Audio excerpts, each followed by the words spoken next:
সুপ্রিয় দর্শক, আসসালামু আলাইকুম। Welcome back to my channel এনার কিচেনে আপনাদের সবাইকে স্বাগত জানিয়ে আজকে আমি দারুণ একটা রেসিপি আপনাদের সাথে শেয়ার করছি।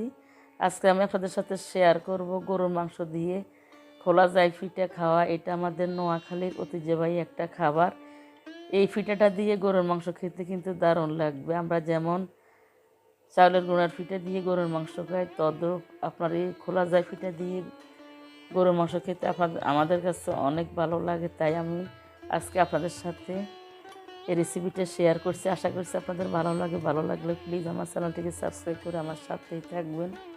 প্রথমে আমি মাটির চুলাতে আগুনটা ধরিয়ে দিচ্ছি। আমি চুলা ভরে একটি মাটির পাতিল বসিয়ে দিয়েছি। তারপর এখানে নারকেল পাতা দিয়ে আগুনটা ধরিয়ে দিলাম। এরপরে লাড়কি দিচ্ছি আস্তে আস্তে।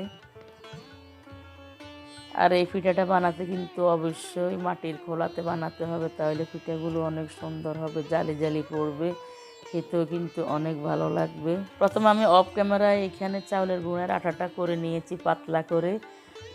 খোলা যায় পিঠা বানাতে কিন্তু অবশ্যই এরকম পাতলা করে আটাটা করে নিতে হবে। এগুলো হাইব্রিড চাউলের গুঁড়া, এই কারণে আমি শুধু ঠান্ডা পানি দিয়ে গুলে নিয়েছি। অন্য চাউলের গুঁড়া হলে কিন্তু অবশ্যই ঠান্ডা পানি দিয়ে গুলে নেবেন আগে হালকা করে, এরপরে গরম পানি দিয়ে গুলে নেবেন, তাহলে পিঠা কিন্তু অনেক সুন্দর হবে। এরপর যেখানে আমি 2টা ডিম দিয়ে দিব। ডিম দিয়ে পিঠাটা তৈরি করলে কিন্তু অনেক মজা হবে, নরম নরম হবে। এবার এখানে আমি একটা ডিম দিয়ে দিচ্ছি, পরে আরেকটা ডিম দিয়ে গুলে নিব। 2টা ডিম দিয়ে আমি গুলে নেওয়ার পরে এবার আমি খোলার মধ্যে দিয়ে দিচ্ছি।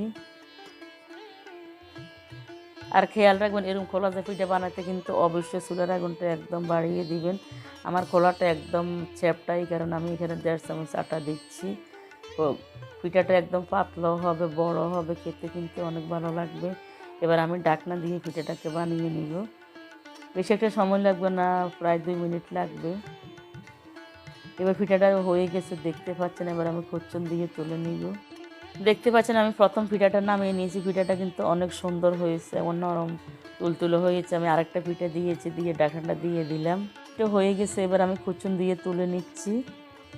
পিঠাটা দেখতে কিন্তু অনেক সুন্দর লাগছে। আর আপনারা অবশ্যই খোলা যায় পিঠাগুলো বানিয়ে একদম গরম গরম খাবেন, তাহলে অনেক ভালো লাগবে। আর এই পিঠাগুলো আপনার ঠান্ডা হয়ে গেলে কিন্তু খেতে একদম ভালো লাগে না, একদম তেনা তেনা লাগে। এখানে আমি 2টা পিঠা বানিয়ে নিচ্ছি। এবার এগুলো আমি গরুর মাংস দিয়ে খেয়ে নিব। আমি অফ ক্যামেরা এখানে গরুর মাংস রান্না করে নিয়েছি, একদম মাখা মাখা করে। দেখতে পাচ্ছেন কালারটা অনেক সুন্দর লাগছে।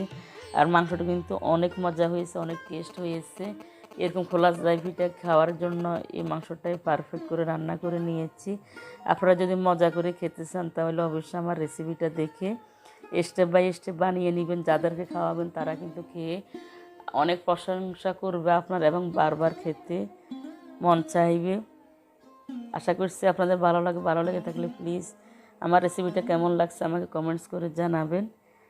আর লাইক কমেন্ট শেয়ার করতে অবশ্যই ভুলবেন না। এবার আমি একটি বাটির মধ্যে মাংসগুলো সার্ভ করে নিয়েছি। আর এখানে কয়টা খোলা যায় পিঠা নিয়েছি। আপনারা আমার জন্য দোয়া করবেন, আমাকে সাপোর্ট করবেন। সাপোর্ট করার মানে আমার চ্যানেলটিকে সাবস্ক্রাইব করে আমার সাথেই থাকবেন। লাইক কমেন্ট শেয়ার করতে অবশ্যই ভুলবেন না। দেখা হবে অন্য কোনো ভিডিওতে। আল্লাহ হাফেজ। সবাই ভালো থাকবেন, সুস্থ থাকবেন, আমার জন্য দোয়া করবেন। আল্লাহ হাফেজ।